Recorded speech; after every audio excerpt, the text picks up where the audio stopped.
আসসালামু আলাইকুম রহমতুল্লাহ নাহমাদুহু ওয়া নুসাল্লি আলা রাসূলিহিল কারীম আম্মা বা'দ।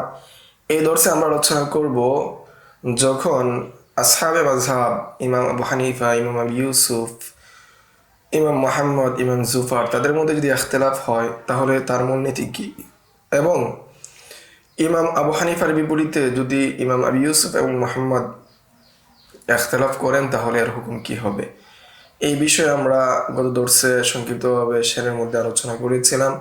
এই দর্শে আমরা মূল ইবারতের মধ্যে আলোচনা করব ইনশাআল্লাহ। মাতলাবুন ফি তারতিবি বাইনা রিওয়ায়াতিল মাযহাব, যে মাযহাবের রিওয়ায়াতের মধ্যে তারতিবের উদ্দেশ্য বা আলোচনা।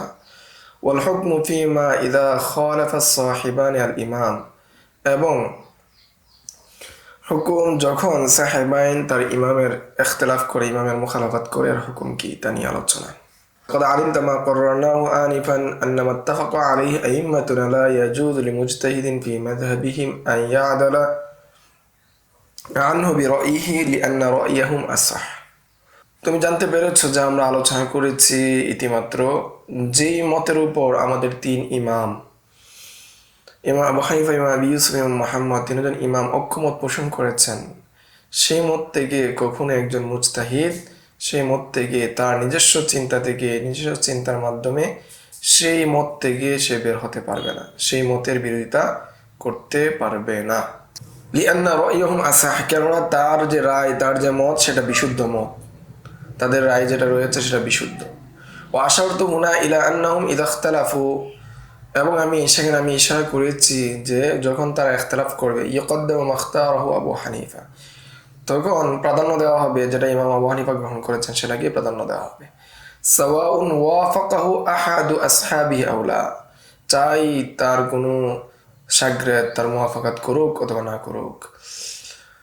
ফাইন লাম ইউজাদ লাহু ইখতিয়ারুন, যদি কোনো মাসালায় যদি ইমাম আবু হানিফার মতামত না থাকে, কুদ্দিমা মাখতারাহু ইয়াকুব, তাহলে ইমাম আবু ইউসুফ যেটা গ্রহণ করেছেন, আবু ইউসুফের মূল নাম ইয়াকুব, ইমাম আবু ইউসুফ যেটা গ্রহণ করেছেন সেটাকে প্রাধান্য দেওয়া হবে। ওহুয়া ইসমু আবি ইউসুফ আকবর আসহাবিল ইমাম, তিনি হলেন ইমাম আবু ইউসুফ, আর এটা হলো ইমাম আবু হানিফার সবচেয়ে বড় ছাত্র। ওয়া আদাতুল ইমাম মুহাম্মদ আন্নাহু ইয়াযকুরু আবা ইউসুফা বিকুনিয়াতিহি, ইমাম মুহাম্মদের অভ্যাস ছিল যখন তিনি তাকে উল্লেখ করতেন এককভাবে, তখন তার কুনিয়াতের মাধ্যমে উল্লেখ করতেন। ইল্লা ইযা যাকারা মাআহু আবা হানিফাতা ফাইন্নাহু ইয়াযকুরু বিইসমিহি আল-আলামি, তবে যখন তাকে ইমাম আবু হানিফার সাথে উল্লেখ করতেন তখন তার নাম ধরে উল্লেখ করতেন। ফায়াকুলু, তিনি বলতেন ইয়াকুব আন আবি হানিফা, ইয়াকুব বলেছেন ইমাম আবু হানিফা থেকে, অনুরূপভাবে বলতেন, নাম ধরে বলতেন যদি ইমাম আবু হানিফা থেকে বলতেন। ওয়া কানা যালিকা বিওয়াসিয়াতি মিন আবি ইউসুফ তাআদ্দুবান মা শাইখি আবি হানিফা, আর সেটাও ছিল যে ইমাম আবু ইউসুফের ওসিয়তের প্রেক্ষাপটে যে তিনি তার শায়েখের আদব হিসাবে, যে শায়েখের সাথে নিজের নাম উল্লেখ করাটা, নিজের কুনিয়ত উল্লেখ করা, সম্মান উল্লেখ করাটা সুন্দর না, বরং আদব হলো নিজের নাম উল্লেখ করা, নিজেকে বিনয়ে প্রকাশ করা। রাহিমাহুমুল্লাহু তাআলা জামিআন ওয়া রাহিমনা বিহিম ওয়া আদামা বিহিমুন নাফআ ইলা ইয়াউমিল কিয়ামাহ। ওয়া হাইসু লাম ইউজাদ লি আবি ইউসুফা ইখতিয়ারুন, যদি কোনো ক্ষেত্রে ইমাম আবু ইউসুফের ইখতিয়ার না থাকে, ইমাম আবু ইউসুফের কৌল না পাওয়া যায়, উদ্দিমা কৌল মুহাম্মদ ইবনুল হাসান, তখন ইমাম মুহাম্মদের কি কৌলকে প্রাধান্য দেওয়া হবে, তার কৌলকে গ্রহণ করা হবে। আজাল্লু আসহাবি আবি হানিফা বা'দা আবি ইউসুফ, ইমাম আবু ইউসুফের পরে তিনি সর্বোচ্চ শাগরেদ। সুম্মা বা'দাহু ইউকদ্দামু কওল জুফার ওয়াল হাসান ইবনে জিয়াদ, এরপর ইমাম জুফারের কৌলকে প্রাধান্য দেওয়া হবে, এরপর হাসান ইবনে জিয়াদের কৌলকে প্রাধান্য দেওয়া হবে। ফাকাউলুহুমা ফি রুতবাতিন ওয়াহিদিন, জুফার এবং হাসান ইবনে জিয়াদের উভয়ের কৌল কি একই স্তরে, লাকিন ইবারাতুন নাহরি সুম্মা বিকৌলিল হাসান, কিন্তু নাহরের ইবারতের মধ্যে বলা হয়েছে বিকৌলিল হাসান সুম্মা বিকৌলিল হাসান, অর্থাৎ জুফারের আগে কি হাসানের কৌলকে প্রাধান্য দেওয়া হয়েছে। আচ্ছা, ওয়াকিলা ইযা খালাফাহু আসহাবুহু ওয়ানফারাদা বিকৌলিন ইয়াতাখায়্যারুল মুফতি, আবার কেউ কেউ বলেন যখন ইমাম মুহাম্মদ এবং ইমাম আবু ইউসুফ তার কি করবে, মুখালাফাত করবে, এবং তিনি একা একদিকে আর ইমাম সাহেবাইন অপর দিকে, তখন মুফতি কি মুখাইয়ার হবে, সে যে মতটা চায় সেটা গ্রহণ করতে পারবে। ওয়াকিল লা ইয়াতাখায়্যারু ইল্লা আল মুফতিল মুজতাহিদ, আর কেউ কেউ বলেন না কি খিয়ার পাবে না, একমাত্র মুফতি মুজতাহিদই কিভাবে খিয়ার পাবে। ফায়াখতারু মা কানা দালিলুহু আকওয়া, ফলে সে গ্রহণ করবে যে দলিলটা তার নিকট কি অধিক শক্তিশালী, অধিক গ্রহণযোগ্য, সেটাই কি গ্রহণ করবে। তো এটা মুফতি মুজতাহিদ, পূর্বেরটা মুফতি মুকাল্লিদের জন্য, অর্থাৎ মুখাইয়ার হওয়ার বিষয়টা মুফতি মুকাল্লিদের জন্য, আর মুফতি মুজতাহিদের জন্য যা তার নিকট যে দলিলটা কবি হবে সেটা গ্রহণ করবে। ক্বালা ফিল ফাতাওয়া সিরাজিয়া সুম্মা আল ফাতাওয়া আলাল ইতলাক, এর ফাতাওয়া সিরাজিয়ার মধ্যে বলেন ফতোয়া কি হবে, ইতলাক ভাবে হবে। ইতলাক ভাবে কার উপর? আলা কওলি আবি হানিফা, সর্বাবস্থায় ইমাম আবু হানিফার কওলের উপর ফতোয়া হবে। সুম্মা কওলি আবি ইউসুফ, সুম্মা কওলি মুহাম্মদ, সুম্মা কওলি জুফার ওয়াল হাসান ইবনে জিয়াদ, এই তারতিবেই হবে, অন্য তারতিবে হবে না।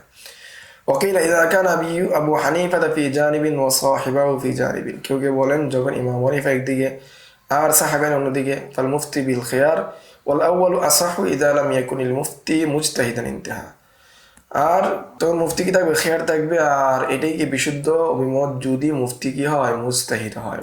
মুফতি যদি মুজতাহিদ না হয় তাহলে খিয়ার থাকবে, আর মুফতি যদি মুজতাহিদ হয় তাহলে দলীয় ভিত্তিতে তারজি দিবে। ওয়ামিসলুহু ফি মাতনি তানবীর, অনুরূপ আলোচনা এসেছে তানবীরুল আবসারের মতনের মধ্যে, আউয়ালি কিতাবিল কাযা, কিতাবুল কাযার শুরুর দিকে। ওয়াকালা ফি আখির কিতাবিল হাওয়াল কুদসি মাতা লাম ইউজাদ ফিল মাসআলাতি আন আবি হানিফা রিওয়ায়াতুন, যখন ইমাম আবু হানিফা থেকে কোনো মাসআলায় রিওয়ায়াত না পাওয়া যাবে, কোনো কওল না পাওয়া যাবে, ইউখাযু বিযাহির কওলি আবি ইউসুফ, তখন ইমাম আবু ইউসুফের কওল গ্রহণ করা হবে। সুম্মা বিযাহির কওলি মুহাম্মদ, এরপর ইমাম মুহাম্মদের কওল গ্রহণ করা হবে। সুম্মা বিযাহির কওলি জুফার ওয়াল হাসান ওয়া গায়রিহিম আল আকবার ফাল আকবার ইলা আখির মান কানা মিন কিবারিল আসহাব, এভাবে শেষ পর্যন্ত যারা বড় বড় শাগিরাদরা ছিলেন, প্রথম সারির শাগিরাদরা ছিলেন, তাদের কওল গ্রহণ করা হবে। ওয়াকালা ক্বাবলাহু, এর পূর্বে তিনি বলেন মাতা কানা কওলু আবি ইউসুফ ওয়া মুহাম্মদ মুওয়াফাকুন কওলাহু, যখন ইমাম আবি ইউসুফ বা মুহাম্মদের কোনো কারো একজনের কওল ইমাম আবু হানিফার কওলের মুওয়াফাক হয়ে যাবে, লা ইয়াতাআদ্দা আনহু ইল্লা ফিমা মাসাত ইলাইহি যারুরা, তখন কি করা যাবে না, সেই কওল থেকে রুজু করা যাবে না, সেই কওল থেকে ফেরা যাবে না, যদি কোনো কারণে অরফের কারণে বা জরুরতের ভিত্তিতে নিতে হয়, অন্য মত গ্রহণ করতে হয়, সেটা ভিন্ন কথা।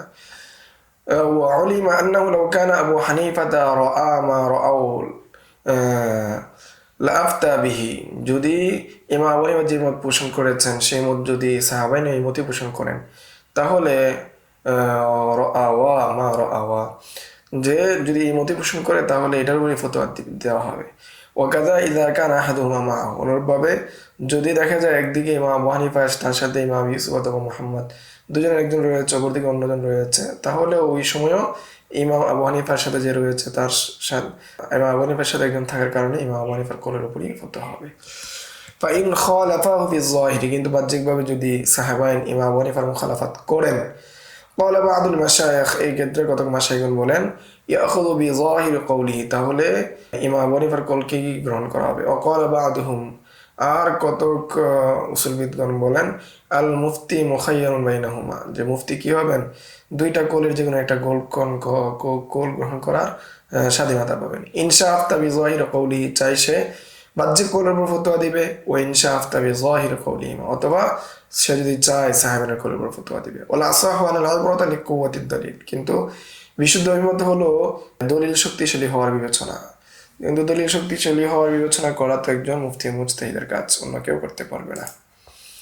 ওয়াল হাসিলু আন্নাহু ইযা ইত্তাফাকা আবু হানিফা ওয়া সাহিবাহু আলা জাওয়াবিন, সর্বমোট কথা হলো যখন ইমাম আবু হানিফা এবং সাহাবাইন একমত হয়ে যান কোনো জবাবে, লাম ইয়াজুজুল উদুরু আনহু ইল্লা লিযরুরাতি, তখন ওই রিওয়ায়াত থেকে বদল করা বৈধ হবে না একমাত্র জরুরতের ভিত্তিতে। ওয়াকাযা ইযা ওয়াফাকা আহাদুহুমা, অনুরূপভাবে যদি কেউ তার কি হয়ে যায়, মুওয়াফিক হয়ে যায়। ওয়াম্মা ইযান ফারাদা আনহুমা বিজাওয়াবিন ওয়া খালাফাহু ফি, তবে যদি কেউ যদি তার ইনফিরাদ হয়ে যায়, তাদের থেকে তিনি যদি ইনফিরাদ হয়ে যায় বিজাওয়াবিন ওয়া খালাফাহু ফিহি, আর সাহাবাইন যদি তাদের ইমাম আবু হানিফার মুখালাফাত করেন, ফাইন ইনফারাদা কুল্লু মিনহুমা বিজাওয়াবিন আইযান, আবার যদি দেখা যায় যে প্রত্যেকেই আলাদা আলাদা একটা জবাব দেয়, বিআন লাম ইয়াত্তাফিকা আলা শাইইন ওয়াহিদিন, যে সাহাবাইন কোনো একটা মতের উপর কি তারা ঐক্যমত না, প্রত্যেকেরই তিন মত, প্রত্যেকে আলাদা আলাদা মত, অর্থাৎ তিনজনের তিন মত। ফায-যাহিরু তারজিহু কওলিহি আইযান, তখন কি করতে হবে, ইমাম আবু হানিফার কওলের উপরই কি প্রাধান্য দিতে হবে, ইমাম আবু হানিফার কওলকে গ্রহণ করতে হবে। ওয়াম্মা ইযা খালাফাহু ওয়াত্তাফাকা আলা জাওয়াবিন ওয়াহিদিন, আর যদি সাহাবায়ে মুখালাফাত করে এবং তারা দুজন ঐক্যমত হয় কোনো একটা কৌলের উপর, হাত্তা সারা হুয়া ফি জানিবিন ওয়া হুমা ফি জানিবিন, যদি দেখা যায় একদিকে ইমাম আবু হানিফা আরেকদিকে সাহাবায়ে, ফাকিলা ইউরাজ্জাহু কওলুহু আইদান, আর কেউ কেউ বলেন, এখানেও বলা হয় যে কি ইমাম আবু হানিফার কৌলকে কি তারজিহ দেওয়া হবে। ওয়া হাযা কওলুল ইমাম আব্দুল্লাহ ইবনে মুবারক, এটা ইমাম আবু হানিফার একজন ছাত্র আব্দুল্লাহ ইবনে মুবারক হাদিস শাস্ত্রের মহান ইমাম, তার মত। ওয়াকিলা ইয়াতাখায়্যারুল মুফতি ওয়া কওলুস সিরাজিয়্যা ওয়াল আউয়ালু আসাহ ইযা লাম ইয়াকুনিল মুফতি মুজতাহিদান, আর কেউ কেউ বলেন মুফতি এখানে মুখায়্যার থাকবে, সে যেটা ইচ্ছা সেটাই গ্রহণ করতে পারবে। ওয়া কওলু সিরাজিয়্যা, আর সিরাজির কৌল হলো ওয়াল আউয়ালু আসাহ ইযা লাম ইয়াকুনিল মুফতি মুজতাহিদান, প্রথম মতটি বিশুদ্ধ, যদি মুফতি কি না হয়, মুজতাহিদ না হয়, তাহলে খিয়ারটা গ্রহণ করবে, সে যেটা ইচ্ছা সেটা গ্রহণ করবে। ইউফিদু ইখতিয়ারুল কওলিস সানি ইযা কানা মুফতি মুজতাহিদান, যে দ্বিতীয় কৌল যেটা ইখতিয়ার গ্রহণ করা, সেটা যদি মুফতি মুজতাহিদ হয় তখনও সে কি গ্রহণ করবে, সেটারও কি দেয়, ফায়দা দেয়।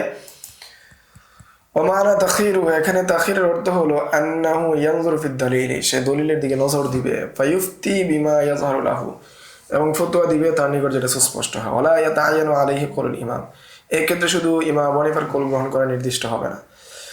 ওয়া হাযা আল্লাযী সাহাহু ফিল হাওবি আইদান বিকওলিহি, আর এই কৌলকে তাসহিহ করা হয়েছে হাওয়াল কুদসির মধ্যে বিকওলিহি, এই কৌলের মাধ্যমে, যে ওয়াল আসাহু আনাল ইবরাতা লিকুওয়াতিদ দলিল, যে বিশুদ্ধ কথা হলো যে দলিলের দিক থেকে যেটা শক্তিশালী সেটাকে বিবেচনা করা হবে। লিআন্না ইয়াতিবার কুওয়াতিদ দলিল শাআনুল মুফতিল মুজতাহিদ, কেননা দলিলের দিক বিবেচনা করা এটা একমাত্র মুফতি মুজতাহিদের কাজ। ফাসারা ফিমা ইযা খালাফাহু সাহিবাহু সালাসাতু আকওয়াল, এখন মূল কথা হলো যখন ইমাম আবু হানিফার তার মুখালাফাত করবে তার শাগিরদরা, তখন এই ক্ষেত্রে তিনটা কৌল পাওয়া যাচ্ছে। এক নাম্বার ইত্তিবাউ কওলিল ইমাম বিলা তাখিরিন, এক নাম্বার কৌল হলো যে ইমামের কৌলের কি করবে, অনুসরণ করবে কোনো ধরনের তাখির ছাড়া। দুই নাম্বার অভিমত হলো আত তাখির মুতলাকান, যে তাখির থাকবে, চাই সাহাবার কৌল নিবে অথবা ইমাম আবু হানিফার কৌল নিবে। তিন নাম্বার ওহল আসাহ আত তাফসিল বাইনাল মুজতাহিদ ওয়া গায়রিহি, কিন্তু বিশুদ্ধ কথা হলো তাফসিলের কথা মুজতাহিদ এবং যে মুজতাহিদ না তার মধ্যে পার্থক্য করা। যে মুজতাহিদ যদি হয় তাহলে সে কুওয়াতের দিক থেকে সে কি করবে, বিবেচনা করবে, মুজতাহিদ যদি না হয় তাহলে সে যে কোনো একটা কি গ্রহণ করবে। ওয়াবিহি জাযামাল কাজী খান কামা ইয়াতি, এই বিষয়ে কি করেছেন কাজী খান সুদৃঢ়ভাবে বলেছেন, যেটা সামনে আসছে। والظاهر أن هذا توفيق বাইনাল কওলাইন, যে স্পষ্ট কথা হলো দুই কৌলের মধ্যে সমন্বয় তৈরি করা, সমন্বয় করে নেওয়া। বিহামলিল কওলি বিত্তিবা'i কওলিল ইমাম আলাল মুফতি আল্লাযী হুয়া গায়রু মুজতাহিদিন, বলে কি করবে ইমাম বিত্তিবা'ল কওলিল ইমাম, কি করবে ইমাম আবু হানিফার কৌলের অনুসরণ করবে ওই মুফতি, যে মুফতি কিনা মুজতাহিদ না, মুকাল্লিদে মুফতি। ওয়া হামলুল কওল বিত্তাখির আলাল মুফতিল মুজতাহিদ, এবং তাখিরেরটাকে গ্রহণ করবে মুফতি মুজতাহিদ। ওয়া ইযা লাম ইউজাদ লিল ইমামি নাসসুন, যখন ইমামের নস না পাওয়া যাবে তখন ইউকদ্দামু কওলু আবি ইউসুফ সুম্মা মুহাম্মদ, এভাবে শেষ পর্যন্ত। ওয়ায-যাহিরু আন্না হাযা ফি হাক্কি গায়রিল মুজতাহিদ, এখানে স্পষ্ট কথা হলো যেটা গায়রুল মুজতাহিদের ক্ষেত্রে প্রযোজ্য। আম্মাল মুফতিল মুজতাহিদু ফায়াতাখায়্যারু বিমা ওয়া ইতারাজ্জাহু ইনদাহু দালিলুহু নাযীরুহু মা ক্বাবলা, আর মুফতি যদি মুজতাহিদ হয় তাহলে তার কি খিয়ার থাকবে, সে চায় যেটা ইচ্ছা গ্রহণ করবে। তাহলে এখানে শেষ কথা হলো যে একজন মুফতি মুকাল্লিদ যিনি রয়েছেন সে ইমাম আবু হানিফার কৌল গ্রহণ করবে, কলিল ইমাম, এবং মুফতি মুজতাহিদ যিনি রয়েছেন তার খিয়ার থাকবে। আর যদি ইমামের নস না পাওয়া যায় তখন ইমাম আবি ইউসুফ, ইমাম মুহাম্মদ এর কৌল গ্রহণ করবে। আর যদি মুফতি মুজতাহিদ না হয়, এটা তো সুস্পষ্ট, আর যদি মুফতি মুজতাহিদ হয় তাহলে তার নিকট দলিলের দিকে যেটা প্রাধান্য পাবে সেটাই গ্রহণ করবে। আজকের দর্স এই পর্যন্তই। আসসালামু আলাইকুম ওয়া রাহমাতুল্লাহ। يؤتي الحكمة من يشاء ومن يؤت الحكمة فقد أوتي خيرا كثيرا وما يذكر إلا أولو الألباب.